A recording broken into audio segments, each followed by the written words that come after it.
Mais de 90% dos estudantes da rede pública no Maranhão saem do ensino fundamental sem noções básicas de português e matemática. Aprendizado deficiente na escola, mas eles começam bem cedo a trabalhar. Em outra pesquisa, cerca de 12% dos maranhenses começam aos 5 anos de idade, principalmente em serviços domésticos. Novas regras para infrações de trânsito, ultrapassagens e rachas ficarão caros para o bolso do motorista. E mais, Sampaio e MAC vencem e se aproximam de classificação. Agora, no Guará News.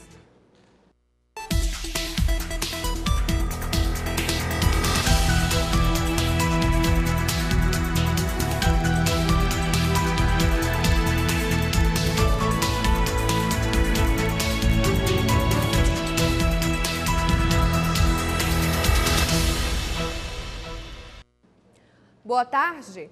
O grupamento de atividades técnicas começa hoje em São Luís a Operação Cidade Segura. O objetivo é fazer a fiscalização em áreas de grande movimentação de pessoas, como bares, restaurantes e condomínios. Estes estabelecimentos no centro de São Luís foram os primeiros a serem vistoriados pelo Corpo de Bombeiros. Toda a estrutura dos prédios antigos e a existência de equipamentos de prevenção e combate a incêndios foram verificados pelas equipes do GAT. Na maioria deles, o forro apresentava risco de desabamento e ainda os extintores estavam com data de validade vencida e até mesmo foi verificada a falta deles. Existem alguns casos em que o proprietário, às vezes, ele não tem conhecimento da legislação, de que ele tem que se atualizar e tem que passar por uma vistoria para que ele possa funcionar adequadamente com segurança. Existe casos em que aquela notificação que é deixada pelo Corpo Bombeiro, lá nós colocamos alguns pontos que está de acordo com a norma de combate a incêndio e controle de pânico. Se essa desigualdade com a legislação estiver colocando em risco iminente as pessoas que estão frequentando aquele estabelecimento, pessoas que estão ali exercendo sua profissão, aí esse local tem que ser interditado. Se o local já foi notificado uma vez e não cumpriu a exigência, aí ele será multado e poderá ser também interditado. E em casos mais brandos, nós poderemos dar um prazo de 15, no máximo 30 dias, para que o estabelecimento possa se adequar às normas de segurança. O trabalho do Corpo de Bombeiros vai ser realizado durante 3 semanas. Nesta segunda-feira, aproximadamente 70 estabelecimentos vão ser vistoriados durante todo o dia. O objetivo da operação é fiscalizar 500 estabelecimentos, incluindo condomínios, casas de eventos e lanchonetes. Nós estamos recebendo inúmeras denúncias de estabelecimentos multifamiliares, seus preventivos fixos, estamos recebendo denúncias de postos de revenda de GLP, clandestinos, construções irregulares, estruturas apresentando rachaduras e outros problemas. Então, devido a esse número de solicitações de vistoria também, os proprietários querendo se legalizar junto ao Corpo Bombeiro, junto aos órgãos públicos, então resolvemos desenvolver essa operação. Foi aprovado pelos deputados federais um projeto de lei que altera as multas por infrações de trânsito. A medida ainda depende de votação no Senado. No caso de ultrapassagem perigosa, o valor da multa fica igual ao do motorista que infringiu a lei seca, quase R$2.000. As competições de ruas, conhecidas como rachas, também tiveram alteração. As mudanças no Código de Trânsito Brasileiro, aprovadas pela Câmara dos Deputados, prevêem um endurecimento na lei que pune as ultrapassagens e rachas nas rodovias federais do país. A aprovação pelos congressistas iguala a ultrapassagem forçada e o racha à lei seca. O projeto segue para aprovação no Senado. Faz parte de um esforço do governo pela aprovação de um pacote de medidas. O objetivo é reduzir a maior causa de mortes nas rodovias, a colisão frontal. O projeto estabelece que a multa por ultrapassagem perigosa saltará dos atuais R$ 191 para R$ 1.915. O valor poderá dobrar se o motorista for reincidente. Caso o motorista ultrapasse um veículo pelo acostamento, vai pagar multa de R$ 957. Nesse caso, a infração sobe de grave para gravíssima. Também está prevista pena de reclusão para o motorista que causar acidentes em que haja vítimas feridas ou mortes. Já a pena para quem se envolver em rachas que resultarem em lesões é de 3 a 6 anos de prisão. tempo que sobe para 5 até 10 anos se houver mortes. De acordo com a legislação brasileira atual, o racha que ocasiona mortes é tido como homicídio doloso, quando o motorista assume o risco de acidente.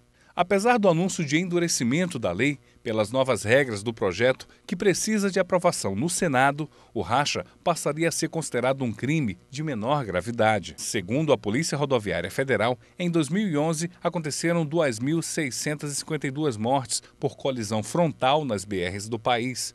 Os números de 2012 ainda não foram divulgados.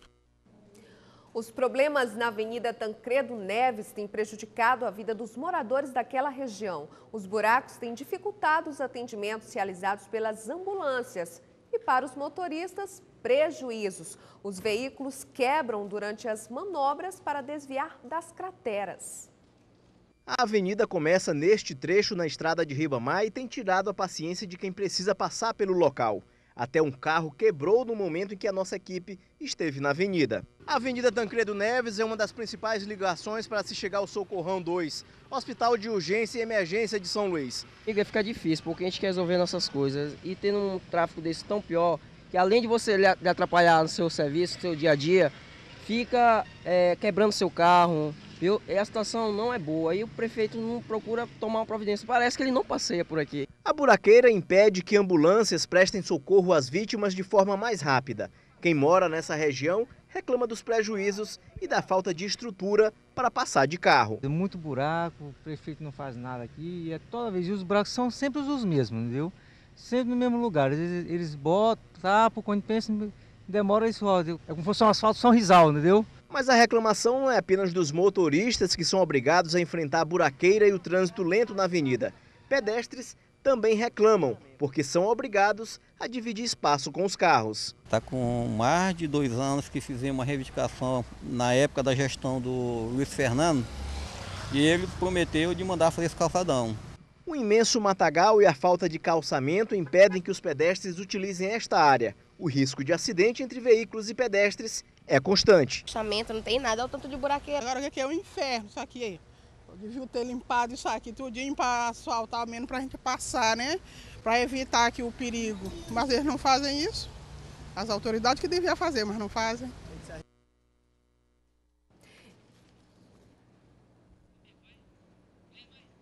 Em nota, a Prefeitura de São Luís informou que está previsto para hoje a realização de serviços na Avenida Tancredo Neves e em outros 5 bairros da capital. 7 detentos fugiram do complexo penitenciário de Pedrinhas neste fim de semana. 3 fugiram da penitenciária através de um buraco feito na cela e outros 4 do centro de detenção provisória. Devido à fuga, o chefe de segurança do presídio foi afastado do cargo pelo secretário de Justiça e Administração Penitenciária, Sebastião Shoa, e um inquérito administrativo vai ser instaurado para apurar as fugas.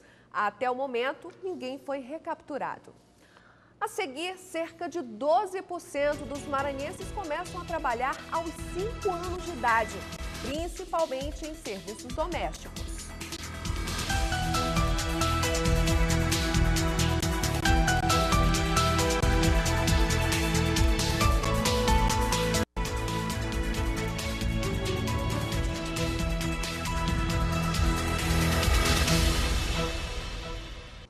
A cada ida aos supermercados, os consumidores sempre têm a sensação de gastar mais.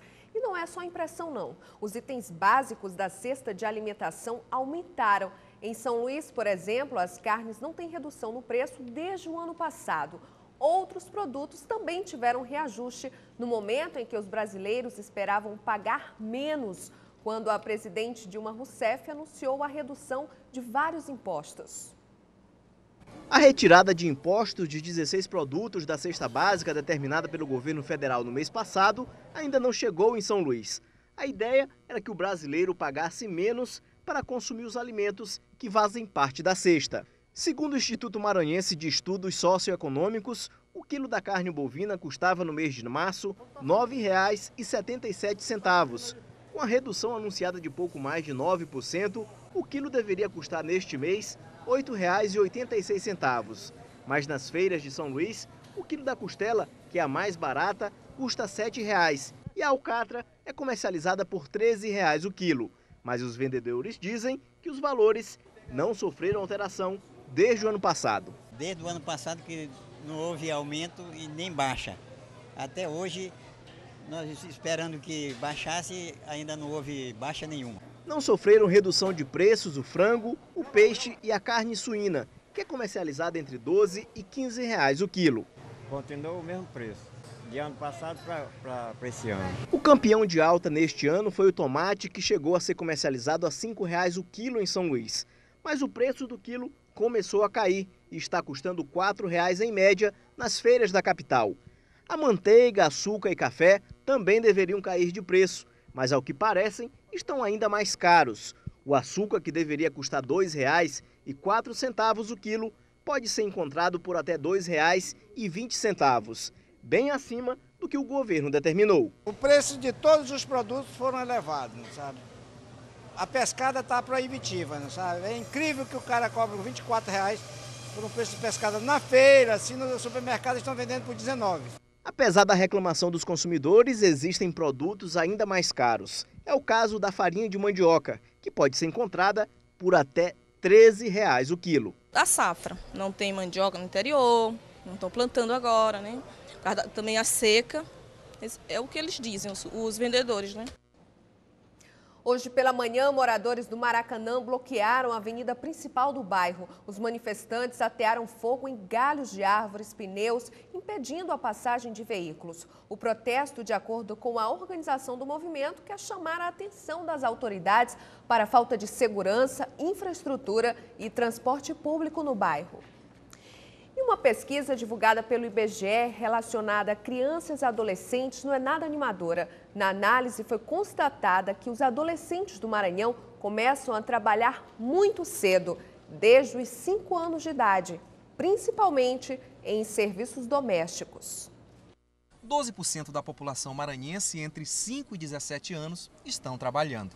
Os números chamam a atenção para uma atividade que o governo federal quer erradicar até 2016.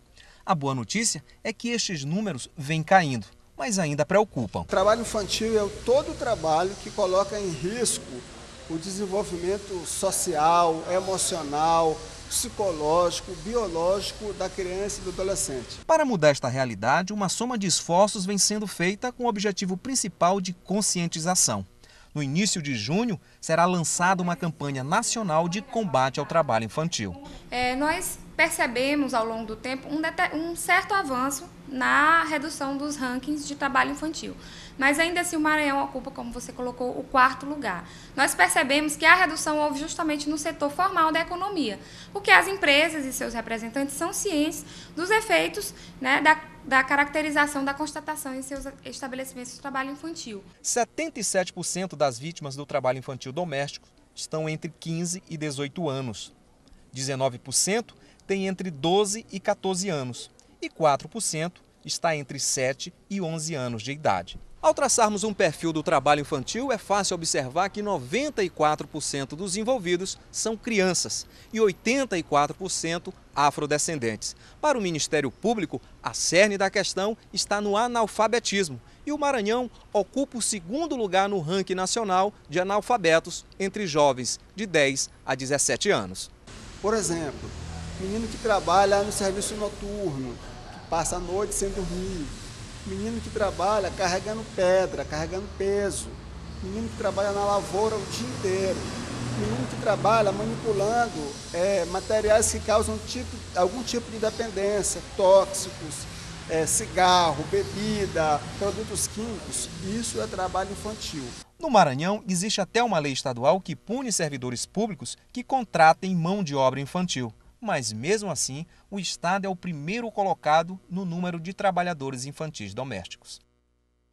E uma outra pesquisa realizada em todo o país avaliou o grau de aprendizagem de estudantes da rede pública de ensino.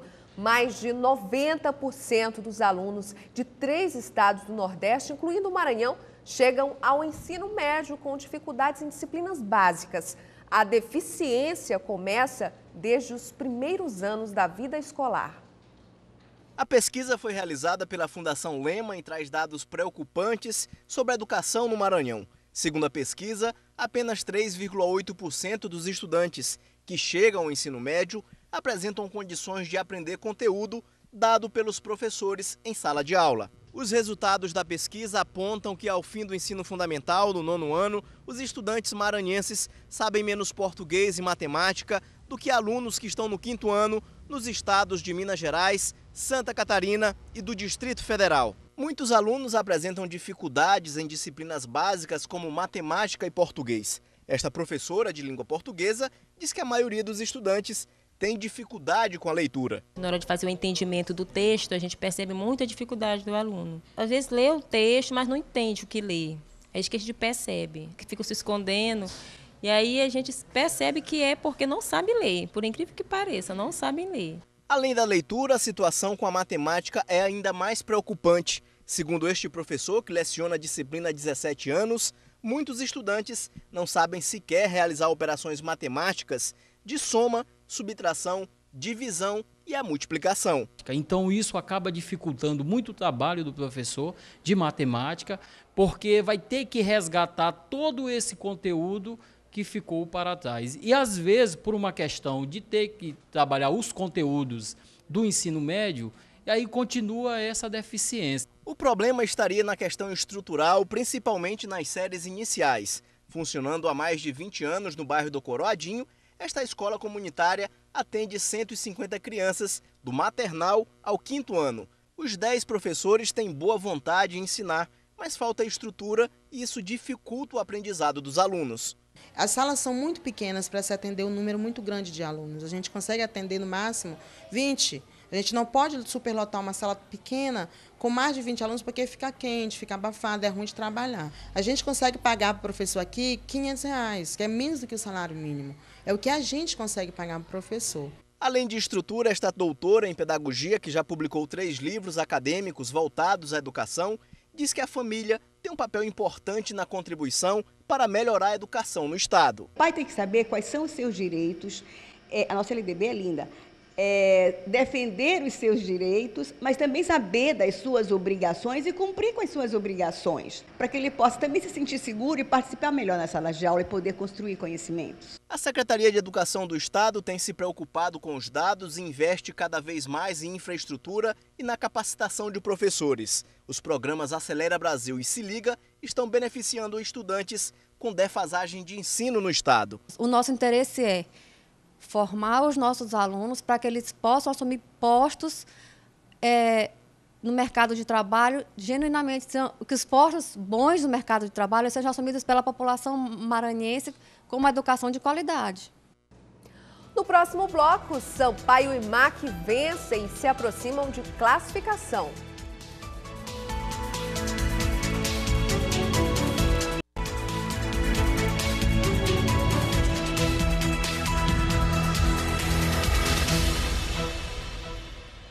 Pela 6ª rodada do retorno do estadual, MAC e Sampaio venceram ontem à tarde e continuam entre os 4 primeiros colocados que avançam para a próxima fase do estadual.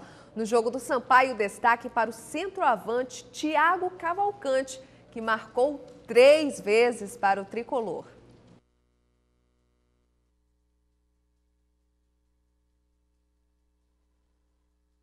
Gol. E logo nos primeiros minutos, Casagrande tentou de bicicleta, mas errou o alvo. Depois foi Luiz Jorge, em um bom lance. Chutou, a bola ainda bateu na rede, mas pelo lado de fora. Mas já no fim do primeiro tempo, o Maranhão abriu o placar com Luiz Jorge, aos 35 minutos. O lance foi meio estranho. Ideilson fez boa jogada e Luiz Jorge ficou com a bola. Ele chutou, bateu na defesa, voltou e tocou em Luiz e foi para o fundo do gol. No segundo tempo, São José quase marca. Alessandro, em um bom chute, a bola bateu na zaga e foi para escanteio. E após a insistência, veio a recompensa. Boa jogada. Luiz Henrique rolou de calcanhar para Davis, que chegou e bateu colocado fora do alcance do goleiro Flaubert. Era o gol de empate. O Peixe Pedra tentou mais um gol neste lance. A bola saiu para escanteio. Casagrande tentou o desempate. Depois, neste lance, quase consegue. Mas de tanto insistir, se deu bem. Ele dominou, chutou, a bola foi defendida pelo goleiro e voltou para Eutinho, que bateu para o fundo do gol e colocou o Maranhão na frente. Um verdadeiro massacre. Assim foi o jogo entre Sampaio e Americano. Logo na segunda subida ao ataque, Thiago Cavalcante tentou a cabeçada e o juiz viu o pênalti no lance, dando mão do zagueiro. O próprio Thiago cobrou e fez o primeiro gol. Aos 5 minutos, o Sampaio sobrava no jogo e nesta linda jogada, Edgar quase marca. Mas não demorou muito e Thiago Cavalcante aproveitou uma jogada de Kaique pela direita e marcou o segundo gol aos 6 minutos. Na volta para o segundo tempo, a história se repetiu. Logo nos primeiros momentos, Edgar levantou dentro da área e Léo Paraíba marcou. No lance seguinte, Arlindo Maracanã recebeu o passe de Edgar e de cabeça marcou o quarto. E na saída da bola, o Sampaio voltou a atacar e Thiago Cavalcante mais uma vez marcou, aos 7 minutos, 5-0, o terceiro gol de Thiago. Fim de jogo, Sampaio 5, Americano 0. Foi definida neste fim de semana a equipe feminina de basquete de rua que vai representar o Maranhão na etapa nacional. A modalidade mistura ginga fora e dentro de quadras e grandes lances, como mostra a repórter Ana Tereza. A modalidade é o basquete de rua, mas nessa competição tem muitos jogadores que praticam o tradicional basquete de quadra.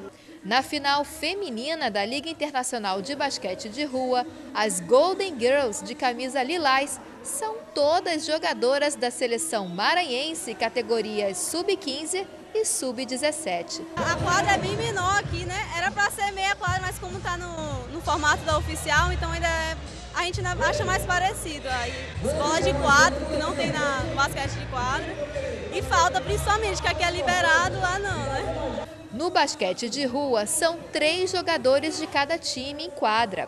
O tamanho da quadra também é menor do que a tradicional. E outro detalhe fundamental é a criatividade das jogadas. Na verdade, as regras são adaptações da regra, tá? Que são apenas 3 jogadores de cada lado e isso é basicamente o diferencial. As partidas parecem um verdadeiro espetáculo. São embaladas por muito rap e hip hop. O jogo de verdade não sabe, não vacila, aqui é basquete, foi a Dalila. E os comentaristas não ficam sentados não, eles interagem com o jogo. É assim o tempo todo, narrando o jogo com muita rima e diversão. Haja fôlego. Não falta voz, porque isso aqui é uma interação com a torcida. Olha, e não tem mesmo como perder a voz não, hein? Ainda mais em dia de decisão, com um jogo emocionante. Como a final feminina entre as Golden Girls e o time do Bequimão.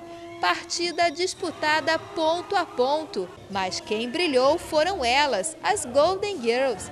Fazendo jus ao nome do time, elas venceram a partida por 43-34 e agora vão representar o Maranhão na etapa nacional em novembro. Então, vai ser um desafio maior do que esse, mas nosso time já mostrou que não tem medo de desafio, né? Então é treinar bastante para representar bem o estado lá na etapa nacional. Na realidade, a gente acabou superando todas as expectativas do evento. Ele aconteceu em vários bairros aqui em São Luís e a gente conseguiu realmente mobilizar o público, fazer com que essa interatividade acontecesse de fato. E lembrando que todas as notícias do esporte você confere às 7h30 da noite no Esporte Guará News com Ana Tereza. E o Guará News fica por aqui. Outras notícias do Maranhão acontecem às 15h para as 7 da noite, antes do Esporte Guará News. Um excelente início de semana para você e a gente se vê amanhã.